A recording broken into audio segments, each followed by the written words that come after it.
Welcome in, everybody. I'm Reed Cowan. So breaking news and a breakthrough to report today. Americans held in Russia about to go home. And it is a heartland head-to-head between Kamala Harris and Donald Trump in the race for the White House. Plus, we'll take you to the southern border of the United States with Mexico, where the Trump campaign talks immigration. This is CBS News 24/7. Let's go.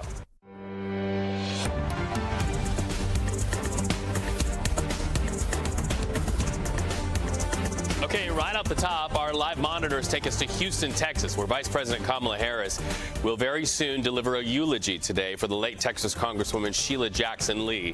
She will follow the words of the man you see here on the screen in front of me, former President Bill Clinton, who is right now addressing that congregation, paying tribute to that former lawmaker in the United States. We're going to take you back to Texas shortly, but first we have to get to that breaking news. The U.S. and Russia completing their biggest prisoner swap in post-Soviet history. This is a look right now from Turkey's capital where that exchange happened. This exchange will bring Americans wrongfully detained by the Russian government home after months of negotiations. So we know right now 3 Americans held in Russian prisons are on their way home, wheels up as we speak. Wall Street Journal reporter Evan Gershkovich, Marine veteran Paul Whelan, and Russian-American radio journalist Alsu Kurmasheva. We just heard from President Biden touting this success. Listen. This is an incredible relief for all the family members gathered here. It's a relief to the friends and colleagues all across the country who've been praying for this day for a long time. The deal that made this possible was a feat of diplomacy and friendship. Multiple countries helped get this done. They joined the difficult, complex negotiations at my request, and I personally thank them all again. And I've thanked them personally, and I'll thank them again. All told, Russia has released 16 prisoners. 8 Russians who are being held in the West will be sent home as well. These 16 prisoners from Russia that Russia has released include 4 Americans, 5 Germans, 7 Russian citizens who are political prisoners in their own country. So for anyone who questions whether allies matter, they do. They matter. And today is a powerful example of why it's vital to have friends in this world. Friends you can trust, work with, and depend upon. President Biden there not only saying this is a major success, but punctuating the importance of allies. And we are in real time tracking a wide range of reactions to this release. First of all, Paul Whelan's family, who have been without him for so many months. They released this statement saying, in part, quote, "Paul Whelan is free. Our family is grateful to the United States government for making Paul's freedom a reality." They went on to say, "We'd like to thank President Biden, Secretary of State Blinken, and National Security Advisor Sullivan for their engagement with the Russian Federation to create the environment where Paul's freedom became a possibility." We've also heard from the Wall Street Journal, where Evan Gershkovich is a reporter. That paper says, in part, quote, "Evan and his family have displayed unrivaled courage, resilience, and poise during this ordeal, which came to an end because of broad advocacy for his release around the world." CBS News senior White House and political correspondent Ed O'Keefe joins us live now. Ed, you were just in the room with President Biden. Yes, this was political, but that announcement also felt personal. So let's talk about the pieces on the board, so to speak. How did this swap come together, Ed? It's been in the works for quite a while, Reed, and it involved, as you've reported there, 7 different countries and some pretty significant diplomacy by several senior U.S. officials and the vice president, speaking with counterparts in Germany, in Russia, in Turkey, and those Eastern European countries involved in today's swap. The president making clear in those White House comments just a little while ago that this is a personal and very important issue for him, given the element of family, that there are families that are still hoping for the return of their loved ones, and now, in this case, 4 on their way back to the United States tonight.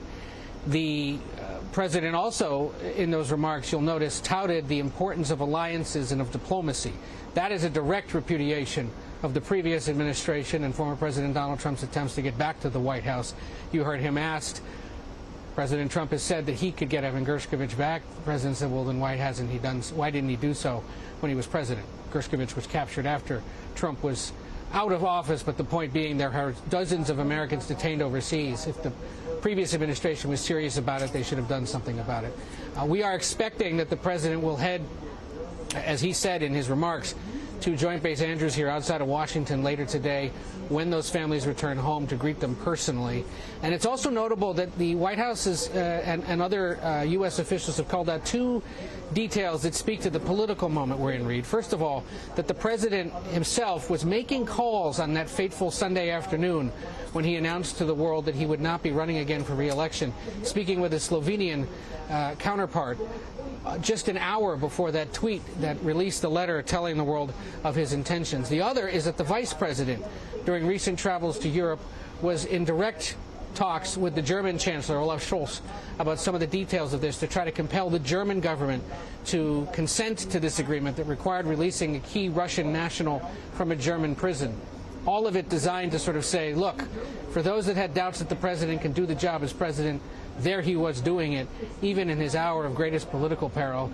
And for those of you wondering about the vice president and her utility when it comes to foreign affairs, she too was directly involved in these negotiations at key points to get Germany to come along. She's also echoed in recent minutes what Secretary of State Blinken has said, which is we are going to vow to continue getting Americans home who are wrongfully detained, not only in Russia, but in other countries as well. Do you think this will embolden them to be able to continue to push for more Americans to be released? Oh, that work continues on a daily basis, Reed. There are several Americans known to be detained in countries all over the world. There may be cases, frankly, that are not as well publicized just yet. But there is an entire office at the State Department that focuses on this. It's a major priority for the president and his National Security Council.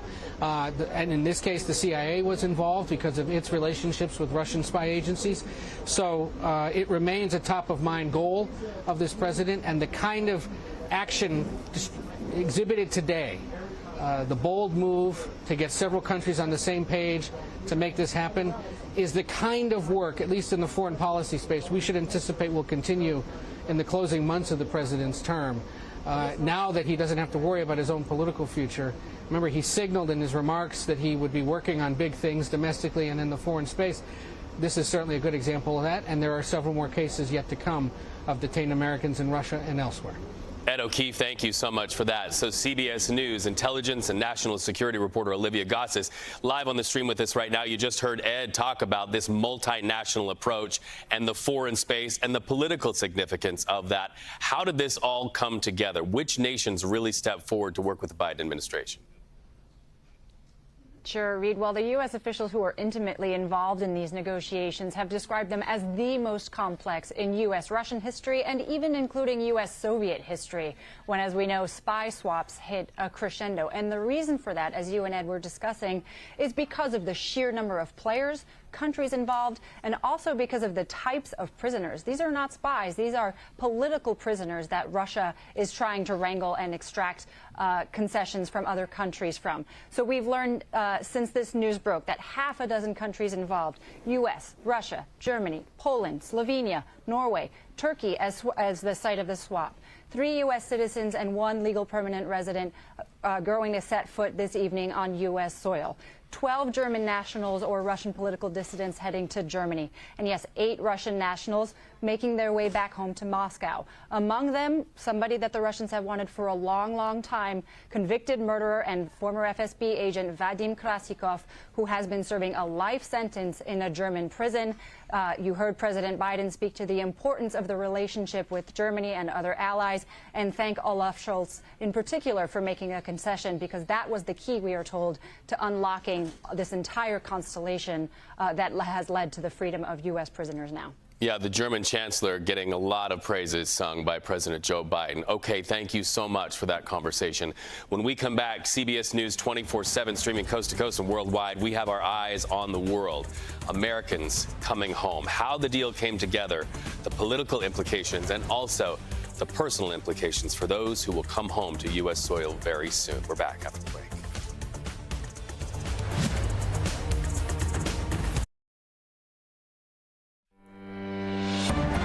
Welcome back. We continue following the headline you will be hearing now and throughout dinner time at least: the release of Americans wrongfully detained in Russian prisons. how the deal came together, reaction from the families of those released, some after thousands of days in captivity, and then, of course, the political implications here in the United States and around the world. Let's talk about that political component to the story. Keep in mind, we are less than 100 days to the presidential election in the United States, and the Biden administration very much wanted to claim success in getting these Americans home, and you saw that from the president when he addressed the media just a moment ago. Now, we're also waiting to see if Vice President Kamala Harris will have anything to say about this deal. You're looking live right now. This is in Texas, where the funeral is happening for the late Texas Congresswoman Sheila Jackson Lee. We understand the vice president will be taking to that mic in about an hour from now. As soon as she does, we will know if she has anything to say beyond the statement that she put out before all of this happened today in Texas about the release of these hostages. But CBS News politics reporter Zach Hudak joins us live from D.C. You know, the Biden-Harris administration, we know this. They will use this as a score, a feather in their cap as they're out on the campaign trail to say, look, Kamala Harris has the ability to take credit for success on the national stage. Reed, that's exactly right, and we're already seeing the White House point to the role that VP Harris played in this prisoner swap. They're pointing to some of the conversations she had while at a security forum in Munich, and pointing to other roles she played helping get this done. And Reed, what this illustrates is a really interesting dynamic that's developing here, where we have President Biden, who quite obviously is very concerned about his legacy. He has had to step aside before he really felt that he was done with what he wanted to do. But at the same time, we have now a new presumptive nominee who he is directly connected to. So this White House has a tension where they have to try to do two things. They have to try to establish a strong, positive legacy for President Biden as he leaves office. But while doing that, they also have to find ways to give credit to VP Harris, to strengthen her, and try to give her some of the strengths he had without letting her carry some of the weaknesses he had. Trying to tie her to this win for sure. Okay, so they're really in first things first mode where the Harris campaign is concerned. Let's drill down on that. First of all, they have to make her the nominee for the Democratic Party. That hasn't happened yet before they can announce a running mate. But let's talk about something that's happening with delegates today. So, Reed, we began today at 9 a.m. a virtual roll call, and that is the delegates doing what we typically see at the convention. They are basically formally nominating VP Harris. That's going to go on for a few days and won't end until likely early next week. But it's going to take until then, until we get a VP nomination. Zach, I'm so sorry to have to cut in. Zach, I'm so sorry to have to cut in. Our producers are wanting us to get to the White House, where they're giving a press briefing right now. Zach, we appreciate that so much. Zach talking about those delegates getting a chance to signal what could end up being Kamala Harris becoming the nominee. Let's listen into the White House press briefing room. Press Secretary Karine Jean-Pierre. To bring your loved ones home where they belong. And with that, I will turn it over to our National Security Advisor, Jake Sullivan. Thank you, Karine, and good afternoon, everyone. Today, as you've seen and heard from the President and from Karine, we've completed one of the largest and certainly the most complex exchange in history. And Paul Whelan, Evan Gershkovich, Alsu Kurmasheva, and Vladimir Kara-Murza, 3 American citizens and 1 American green card holder, are finally coming home. I have the honor and pleasure of joining the President this morning in the Oval Office as he shared the wonderful news with the families.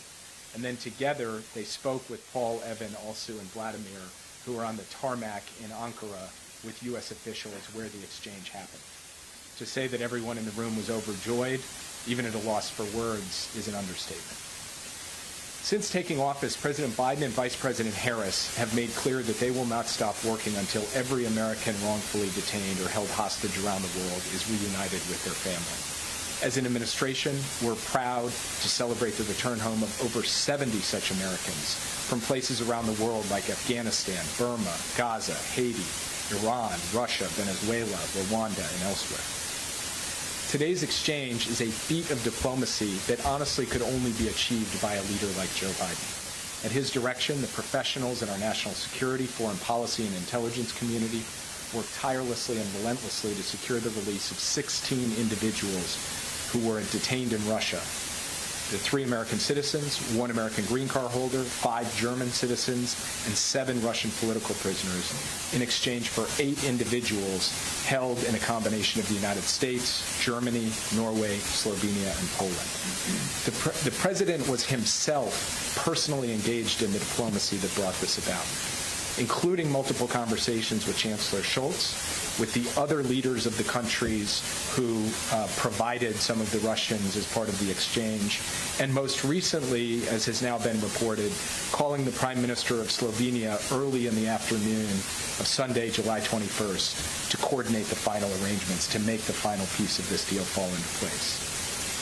There is no more singular or concrete demonstration that the alliances that the President has reinvigorated around the world matter to Americans, to the individual safety of Americans, and to the collective security of Americans. And we're deeply grateful to our allies who supported us in these complex negotiations to achieve this outcome. And while I'm standing at this podium, the President is reaching out to give personal thanks to the leaders of Germany, Poland, Slovenia, Norway, and Turkey. And honestly, guys, I can just say this was vintage Joe Biden, rallying American allies to save American citizens and Russian freedom fighters, and doing it with intricate statecraft, pulling his whole team together to drive this across the finish line.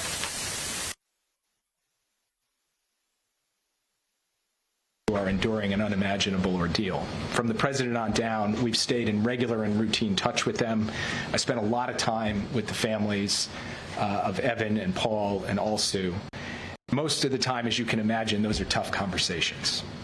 But not today. Today, excuse me. Today was a very good day. And we're going to build on it, drawing inspiration and continued courage from it for all of those who are held hostage or wrongfully detained around the world. And that includes Mark Fogel, who we are actively working to get his release from Russia as well. And there are others being held in Syria, Afghanistan, other countries around the world who we are working to get released.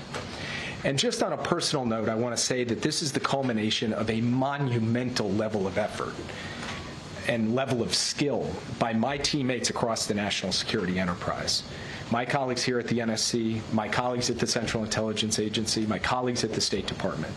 These are dedicated, talented professionals who are not in the headlines, who don't get to stand at a podium like this one. And it was at the President's direction that they built and pulled off the most intricate, expansive deal of its kind in memory. So they know who they are. I salute them. And every American should be proud to have those kind of people standing up on their behalf and on behalf of American security. While this has unfolded, we've been closely monitoring the events in the Middle East as well. Since October 7th, we have worked to deter and prevent escalation into a wider regional war. That risk has always been there. That risk is there now. And we are determined to engage in deterrence, defense, and de-escalation to try to ensure that we do not have a wider regional conflict or escalation that goes unchecked. So I'm happy to get more into that in response to your questions, and with that, I'll turn it over to you. Yeah. Thanks, Jake. Whose idea was it to try to go big and bring everyone home at once instead of going for a simpler one-for-one type deal, and why? That's a great question, which I don't feel entirely comfortable answering because this was an organic process involving a lot of people across our government. But what I will say is this. The President sat us down on a regular basis over the course of the detentions of Paul, Evan, and Alsu, and really pushed us to think about what configuration would actually work to make this happen. And it was through an iterative process of back and forth with various of the allies I mentioned, with engagements with our Russian counterparts, where we were making proposals, getting responses, that this all came together. And so I would say that if you had not had Joe Biden sitting in the Oval Office, I don't think this would have happened. But as I said in my remarks, there were a lot of other people who played a central role in building out the pieces of this and then executing on that. And the execution phase of this, to get this level of coordination together, to have those planes all land on the tarmac at the same time from multiple different countries with so many different individuals coming from Russia and going back to Russia, really extraordinary. And I think, team effort can be a cliche, but I think in this case it's a warranted description of what happened. And was Alexei Navalny supposed to be a part of this deal before he died in prison? So we had been working with our partners on a deal that would have included Alexei Navalny, and unfortunately he died.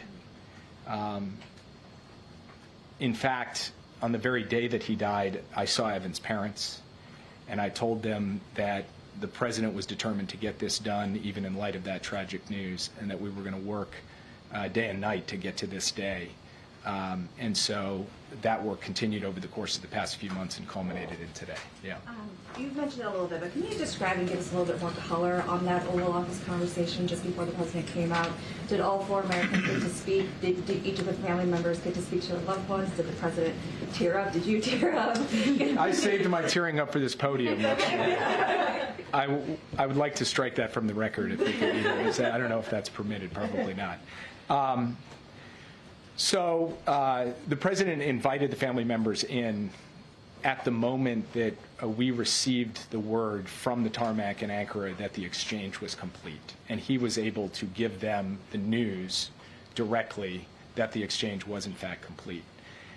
Then Paul, Evan, and Alsu were in one place. Vladimir was actually in another place. So he conducted 2 calls from the Oval Office, one with the 3 American citizens on the phone, and he welcomed their freedom, said, that on behalf of the American people, he was so proud to have them out, and then very quickly turned the phone over to their family members, and each family got the opportunity to engage by phone with their loved one who was out. He then conducted a second call with Vladimir, and Vladimir's wife, one of their daughters, and their son were there to be able to speak with him. And the president and he also got to reminisce on the fact that they were both pallbearers together at John McCain's John McCain's funeral. And so it was a kind of extraordinary personal exchange in the Oval Office. And the family members were both overwhelmed, of course, by the events of the day and also standing there in the presence of the U.S. president at the Resolute desk. So it was quite a moment. And can you talk about how the administration tries to make sure this doesn't incentivize more arrests of innocent Americans beyond what the president said, advising people not to go abroad in certain places, especially because you're looking at this inherent imbalance between releasing or between securing the release of innocent Americans in exchange for rightfully convicted criminals, including a murder? Look, it's a fair question. It's a question that we grapple with every time that we look at the hard decisions involved in one of these exchanges. It is difficult to send back a convicted criminal to secure the release of an innocent American. And yet, sometimes the choice is between doing that and consigning that person basically to live out their days in prison in a hostile foreign country or in the hands of a hostile power. So from our perspective, we have assessed and analyzed that risk, and we have judged that the benefit of reuniting Americans, of bringing people home, and also of vindicating the idea that the American government are going to do what it takes to protect and secure the release of innocent Americans, that benefit outweighs the risk, and that's how we have proceeded. I would point out, in addition to that, that in periods of time when the U.S. government didn't tend to do prisoner exchanges, Americans were unjustly detained and held hostage overseas. In periods where we did, Americans were unjustly detained and held hostage overseas. So I think there are real questions, and Roger Carstens, the hostage negotiator at the State Department, has actually pointed out that in this analysis, it is not quite as clear-cut that the evidence actually demonstrates the kind of result that your question speaks to, that a lot more people get taken because we do these exchanges. But it's something that we have to pay attention to, and it's something that makes these decisions by the president not simple decisions, hard decisions, and yet, as he did today, he was prepared to make them. Yeah. Can you explain a bit more, when did it become clear that Krasikov was this linchpin to a deal like this? And was it during the negotiations over Brittany Griner? When you're engaged in a negotiation and one side lays down a position, there's not like a light bulb moment when you say, okay, that position is immovable. That has to be tested, and alternatives have to be suggested, and proposals get put on the table and rejected, and new proposals and rejected. So it is less of a aha moment, okay, now we know, and it's more something that you accumulate through the experience of the negotiation. And so over the course of this negotiation, we did reach the conclusion that Krasikov was a key. You've discussed, obviously, the president's involvement, direct involvement in all of this. Can you talk us through any involvement that the vice president had? Was she also speaking directly to other leaders and allies? So as I said in my opening comments, both President Biden and Vice President Harris have made the return of unjustly detained American hostages an absolute priority. And in this particular case, Vice President Harris actually had an opportunity to engage with Chancellor Scholz earlier this year at an opportune and timely moment at the Munich Security Conference, where she talked about this issue with him. That followed on a conversation that the President had just a short time before that, and it was in the run of high-level engagements and a back and forth that the President and the Chancellor were having that Vice President Harris was actually able to sit face-to-face with Chancellor Scholz and talk through the elements of this. And then I've sat in the Oval Office more times than I can count over the course of the past years, providing briefings and updates on this and getting peppered with questions by both the President and the Vice President, thinking through the strategy, iterating the approach, which she was a participant in very much, a core member of the team that helped make this happen. Jay, two quick questions. One, as it relates to the President's interactions with Chancellor Scholz. It's been detailed to us, but maybe from the podium, if you could help us understand. Chancellor Scholz had to make a big sacrifice, giving up Krasikov here, a Russian criminal. What specifically did the German Chancellor say to President Biden about his willingness to do this? Well, I will leave that to Chancellor Scholz because I think for important and sensitive conversations, leaders should speak for themselves. The White House said, he said, for you, and then he said, I will do this. Is that fair? And if so, can you at least detail that? I can confirm that he did say that, but I thought you were asking sort of to elaborate in greater detail, which I'm afraid I don't feel comfortable doing because he can speak to his conversations with the President. What I will say, and President Biden made this point when he spoke to the press just a short time ago, that relationship between the President and the Chancellor, a relationship of respect, a relationship of genuine friendship, had the character of being able to work through this sensitive issue in a way that wasn't antiseptic or professional. It was two guys actually trying to figure out a solution. That was the nature of all of the conversations, and ultimately the Chancellor was able to say to the President, let's do this. Just to be clear, my second question, today is clearly a day of celebration, but already there is some criticism, including from the Republican vice presidential nominee, J.D. Vance, who moments ago said, I think what this demonstrates, I think that really what this shows is that a lot of bad guys across the world are worried that Donald Trump is coming back into office. Your response to those comments? I don't follow. Yeah. Thank you, Jake. Can you talk about what, if any, engagement U.S. officials had with Vladimir Putin as part of this? No engagement directly with Vladimir Putin. What about his deputies? There was extensive engagement with Russian officials over the course of this. I'm not going to get into the details because those channels are sensitive and need to be protected for exactly this reason, because having those sensitive channels enables us to produce results like today. And then last week in the Oval Office, President Biden said that he remains committed to bringing Americans home during his final 6 months in office. How important was it for him to get this deal before leaving office?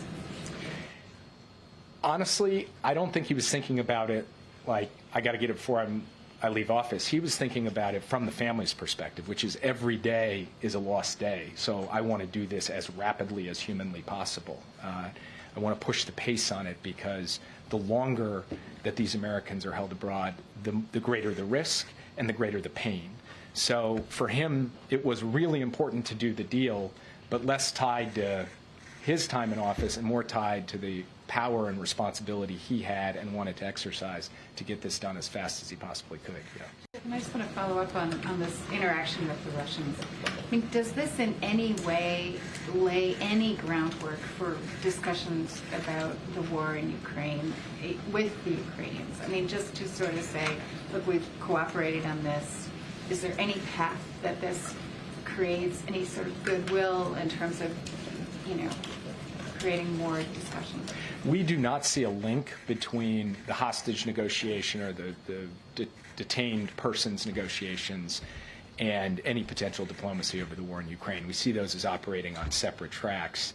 One is really about the practical issue of producing this exchange. The other is a much more complex question where the Ukrainians will be in the lead and the United States will consult closely with all of our allies to support them when they are prepared to step forward and engage in those in that kind of diplomacy. Yep. Can I just follow up on, so if we can't have you here and not ask you about what's happening and unfolding in the Middle East and with Iran and with this the killing of Haniyeh. Can you please just give us your assessment of how high the temperature really is and how great the risks are now of an all-out war or a bigger war? Just taking a step back, we have been laser focused on trying to prevent that wider war since October 7th. There have been moments that have required intensive effort to keep a lid on things. The risk has always been there, and the risk remains today. And we believe we do have to be engaging in intensive efforts now through deterrence, through de-escalation, through diplomacy, to prevent a wider war, and we will continue to do that. Yeah, thanks, Jake. Back in May, former President Trump made the comment that Russia would release Evan Gershkovich for him after the upcoming election, quote, but not for anyone else. Did that comment complicate negotiations at all, and do you have a response to Trump's comment now?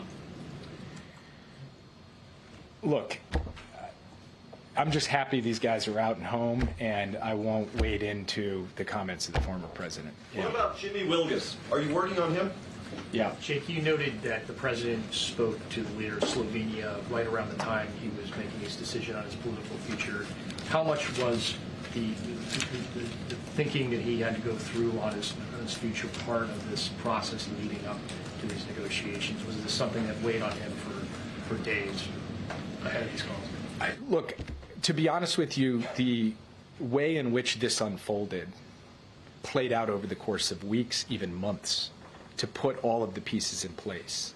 So the timing and the cadence of the different elements coming together, feature of the diplomacy and the decision-making of each of the countries involved. It wasn't about American politics, the American political calendar, presidents thinking on other issues. And it did happen to line up on that Sunday in that way, but not through a conscious decision to make it so, but rather because that's when the pieces were falling into place. And that's the moment when the president had to drop that final piece in. And it just so happened to come a couple of hours before he made his announcement. And when do you think we will actually see them on American soil? Will the president greet them in person? I think you can expect to see Evan, Paul, and Alsu later tonight on American soil. And as the president mentioned in his remarks earlier, they'll be landing at Andrews Air Force Base. The president and the vice president will be out there to greet them. Vladimir Kara-Murza is going to be traveling to Germany, and his family, who was here with the president this morning, will be traveling there to join him. But as Vladimir and the president discussed today, we expect him back here in the United States soon for him to be able to see the president and other people in the U.S. government. Yeah. Thank you, Jake. Switching gears for a moment, I want to ask you about the plea deal that was reached with 9/11 suspects by military courts down in Guantanamo. Republicans are condemning this as showing weakness and calling it a sweetheart deal because it avoids a trial and the death penalty. I was wondering if the administration has any response to that. As we said last night, the White House received word that the convening authority had entered these pretrial agreements that had been negotiated by military prosecutors with KSM and some of the other 9/11 defendants. And we had no role in that process. The president had no role. The vice president had no role. I had no role. Had no role. And we were informed yesterday, the same day that they went out publicly, that this pretrial agreement had been accepted by the convening authority. What the president did upon learning of that was direct his team to consult as appropriate with officials and lawyers at the Department of Defense on this matter. Those consultations are ongoing, and I have nothing more to add at this time. And one more thing on Iran, Israel, Hamas negotiations. Now that the lead Hamas negotiator is dead, who is there to negotiate with, and why, in your estimation, would Hamas continue towards negotiating a ceasefire deal when their lead negotiator was just killed by the people they're negotiating with? It is too soon to tell what the impact of his death will have on the negotiations, and so I'm not going to speculate on that, especially in light of the broader dynamics and set of events unfolding in the region right now. What I will say is this: the ceasefire and hostage deal is the pathway to ending this war. It is the pathway to getting all of the hostages home, including the American citizen hostages who are relentlessly focused on getting home, and we remain determined to get it done. Yeah. Did the president have a call today with Prime Minister Netanyahu, or is he having one? I believe the Israeli government has put out that they're having a call. We had not announced that yet, but in fact, the president is intending to speak with Prime Minister Netanyahu later today. They have not spoken yet. Yeah. And is the president going to express any displeasure about not having a heads up about the attack on the Hamas leader, or these other big things that have happened in the last few days with Israel taking countermeasures? So I'm not going to preview the president's message before he has a chance to speak directly to the prime minister, and then if I had to predict, I probably will be tight-lipped about the readout afterward. Yeah. Thanks, Jake. Just wondered if you could make clear for us, when was the actual moment when you really knew that this deal was going to be done and that it was sealed, or was that not really until today and you actually saw them? The released people on the tarmac in Ankara?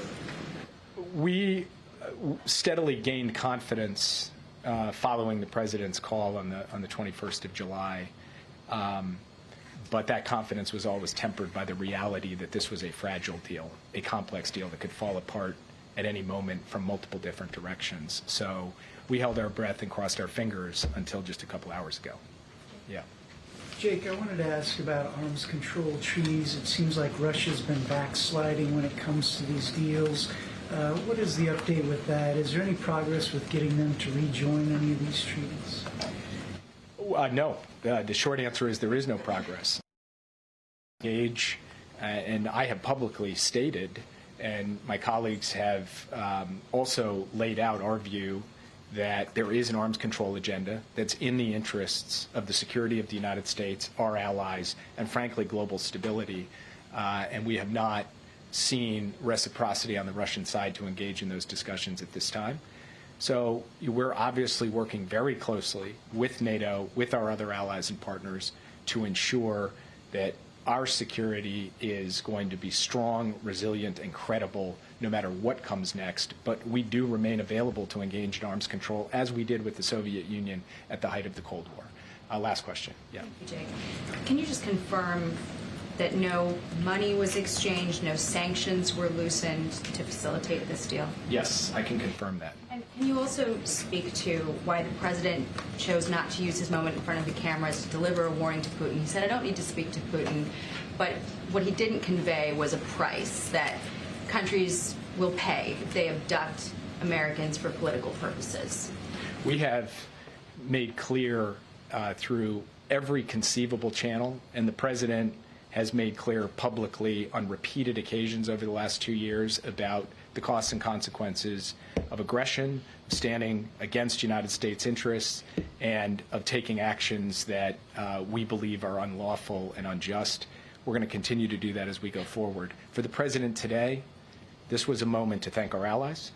It was a moment to celebrate the families, and most importantly, it was a moment to lift up the human achievement of getting both Americans,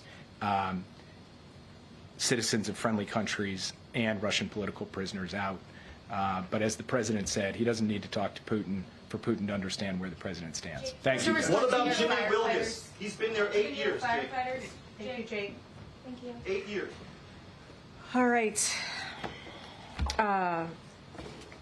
As I mentioned at the top, this is an incredibly important day, monumentous day, and also an emotional day for the families, obviously, for the incredible team that I get to work with every day, national security team, and across the administration, and for this president. And so it's a good day. It's a really, really good day. And we should be really proud of what this administration has been able to do. Now these these folks who are unjustly held now get to go home to their families and see their families and restart their lives. Okay. A follow-up on the 9/11 plea deal, if I may. Does the president still plan to close Guantanamo Bay prison before he leaves office? And is there a realistic pathway to do that in the next 6 months? That's still something that the president wants to do and get done. As far as a timeline, don't have anything for you here, but obviously this is something that he wanted to be done under his administration.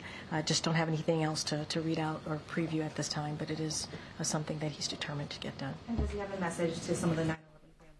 You've been listening to word from the White House on what was a multinational effort to bring people home, people unjustly held in Russia, in Russian prisons, not the least of which Americans who are wheels up right now.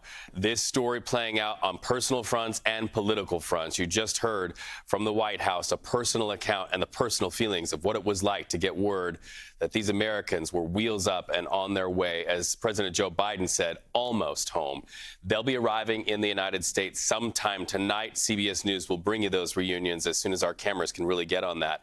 But also talking from the White House about the political implications of this and how this is really the Biden-Harris administration owning the win, planting the flag in this. When we come back, CBS News 24/7 has questions about the prisoners who were released to Russia. What's in it for Russia? More when we return.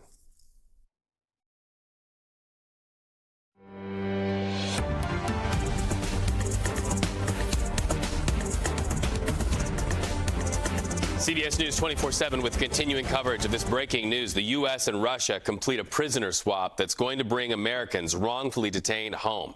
We're talking about Wall Street Journal reporter Evan Gershkovich, Marine veteran Paul Whelan, who was there for more than 2,000 days, and Russian-American radio journalist Alsu Kurmasheva, all on their way home right now in an airplane bound for the United States. We just heard from President Joe Biden about all of this. Let's listen in. It says a lot about the United States that we work relentlessly to free Americans who are unjustly held around the world. It also says a lot about us that this deal includes the release of Russian political prisoners. They stood up for democracy and human rights. Their own leaders threw them in prison. The United States helped secure their release as well. That's who we are in the United States. We stand for freedom, for liberty, for justice, not only for our own people, but for others as well. Deals like this one come with tough calls, and there are never any guarantees. But there's nothing that matters more to me than protecting Americans at home and abroad. And so we'll continue to work for the release of all wrongfully detained Americans around the world.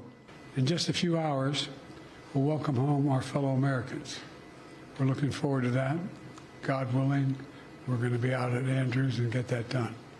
So thank you, thank you, thank you. And this is a good day.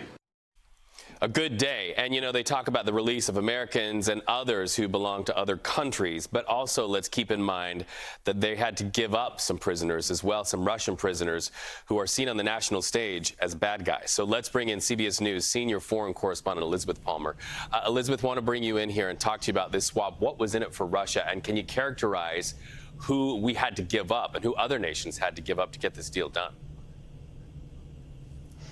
Yes, because it's important to underline that some of these people were imprisoned elsewhere, and so it required the diplomatic cooperation of lots of countries in order to get this very complex deal done. Top of the list is the person that we've been talking about for some time. His name is Vadim Krasikov, and we've been talking about him because he was sort of at the top of the list, top of Russia's want list. He is an FSB colonel. He's an intelligence officer who assassinated a Chechen fighter. He sneaked into Germany in 2019 with false documents, waited in a park, and in broad daylight shot this ex-Chechen fighter with a Glock pistol in a Berlin park. The Germans were very reluctant to give him up, but in the end, they did agree.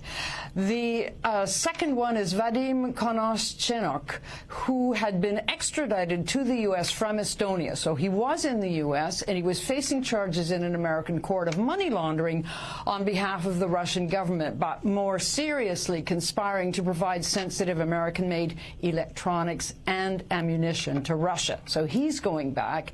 Vladislav Klushin, a Russian businessman who was convicted in the U.S. and sentenced to 9 years in Boston on securities fraud based on information he'd stolen from U.S. computer networks. But he'd also, by the judge, been ordered to pay $34 million. So he's probably headed back to Russia extra relieved because he's not going to have to do that. And finally, 2 Russian spies, another couple who required the cooperation of a European country, in this case Slovenia. They had their names were the Doltsevs, and they'd been working undercover in Slovenia, pretending to be Argentinian to the extent that they even spoke Spanish to their kids, but their brief for Russia was gathering information on America's European allies. They'd been convicted. They actually pleaded guilty just a short while ago, and now Slovenia has given them up, and they'll be on their way home. So you see, it's quite a range of people that Russia is getting back, and I think for President Putin, the important ones will be the KGB colonel, because he's always very anxious to demonstrate to the intelligence community in Russia, his power base, that he's going to stick with them, and so this is going to go over very well with the home crowd. Perhaps an oversimplification, but if people were trading cards, these were cards that were talked about for months back and forth. We are mindful that many more Americans are being held overseas in Russia and elsewhere. If people are playing cards, if we're sort of using that analogy, does the American government have other cards that we can play to try to bring more people home? I did a little tally, and it looks as if there are 7 more Americans in Russia. 6 of them are in jail on criminal charges. Now, the Russian justice system is not really fit for purpose, so it's quite likely that the cases against them are dubious. But the charges range from possessing marijuana to hitting a policeman while drunk on a train. They are not being brought home. In some cases, their sentences are shorter, so they'll be heading home soon-ish. But there are a lot of heartbroken families tonight who aren't going to get their loved ones, American loved ones, back. There's one person who stands out, Ksenia Karolina. She's from Los Angeles.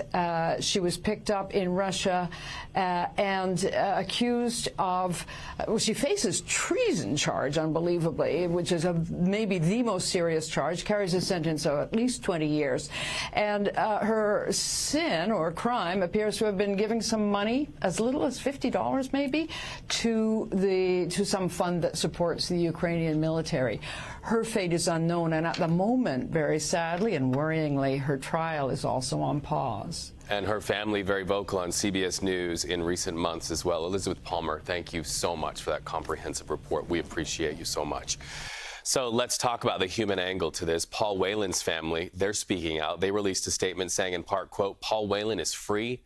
Our family is grateful to the United States government for making Paul's freedom a reality." They went on to say, "We'd like to thank President Biden, Secretary of State Blinken, and National Security Advisor Sullivan for their engagement with the Russian Federation to create the environment where Paul's freedom became a reality." We've also heard from the Wall Street Journal, where Evan Gershkovich is a reporter. That paper saying in part, quote, Evan and his family have displayed unrivaled courage, resilience, and poise during this ordeal, which came to an end because of the broad advocacy for his release around the world. Of course, in the hours to come, you will see on CBS News and on streaming the return of these hostages back to American soil. President Joe Biden said he had a chance before they were wheels up to say, welcome almost home.